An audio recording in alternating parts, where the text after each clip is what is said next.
technique et judiciaire, une stricte fidélité à la légalité. Là où la gestion foncière est défaillante, le conflit prospère. Là où la légalité est respectée, la confiance s'installe. L'article 227 de la nouvelle loi foncière rappelle la force probante du certificat d'enregistrement et son opposabilité au tiers. Il érige la régularité procédurale en pilier de la sécurité juridique.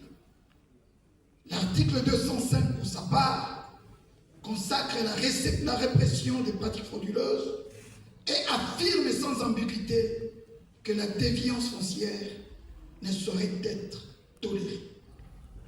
Ces dispositions s'articulent avec l'incrimination prévue par le code pénal, notamment celle relative au faux en écriture publique, à la corruption d'agents publics, à l'abus de fonctions et au détournement.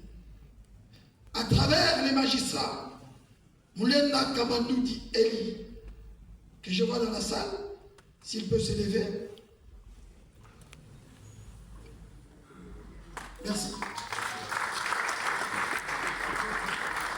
Moulenda Kabandoudi Eli, procureur de la République, faisant fonction de premier substitut du procureur de la République, sous les thèmes que j'ai eu l'honneur de faire développer, relatifs à la responsabilité pénale d'un agent de l'administration foncière, s'inscrit pleinement dans cette dynamique d'assainissement et de crédibilisation de la gestion domaniale.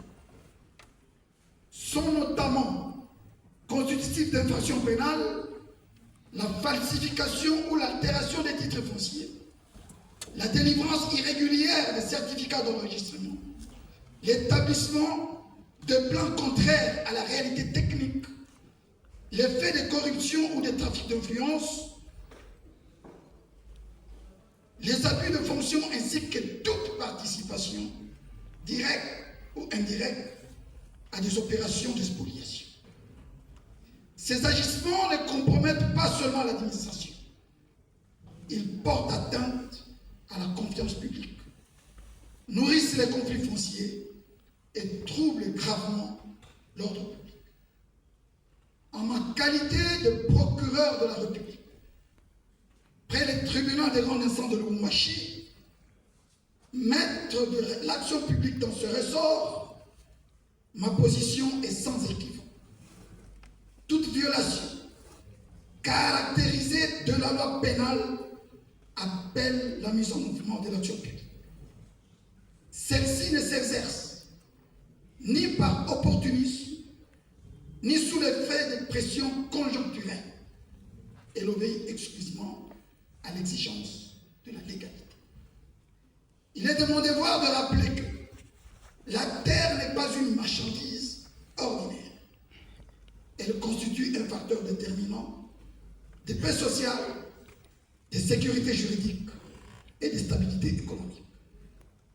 La nouvelle loi foncière, publiée au journal officiel du 20 janvier 2026, a voulu rompre avec les pratiques qui, trop longtemps, ont fragilisé la gouvernance du sol. Elle ne se limite pas à organiser l'administration foncière. Elle en protège l'intégrité par des sanctions pénales claires et dissuasives. Ainsi, la loi prévoit une peine d'emprisonnement de 5 à 10 ans, assortie d'amendes substantielles à l'encontre du conservateur des titres immobiliers qui établit un certificat d'enregistrement en violation des règles impératives. Elle sanctionne également l'autorité qui signe ou approuve au nom de l'État un contrat irrégulier, ainsi que les chefs de division du cadastre ou tout agent qui fournit sciemment des données techniques erronées ayant conduit à l'établissement d'un titre. La loi va plus loin encore. Elle punit toute personne qui, par contrainte, menace ou pression, amène un agent de l'administration foncière à agir en violation violation des dispositions. Elle dispose également que nul ne peut construire ou entreprendre quoi que ce soit sur une terre concédée en vertu d'un contrat frappé de nullité. Une telle conduite expose son auteur à une peine d'emprisonnement de 2 à 5 ans et à une lourde amende. Il ne peut y avoir consolidation de l'irrégularité par le fait accompli. De même,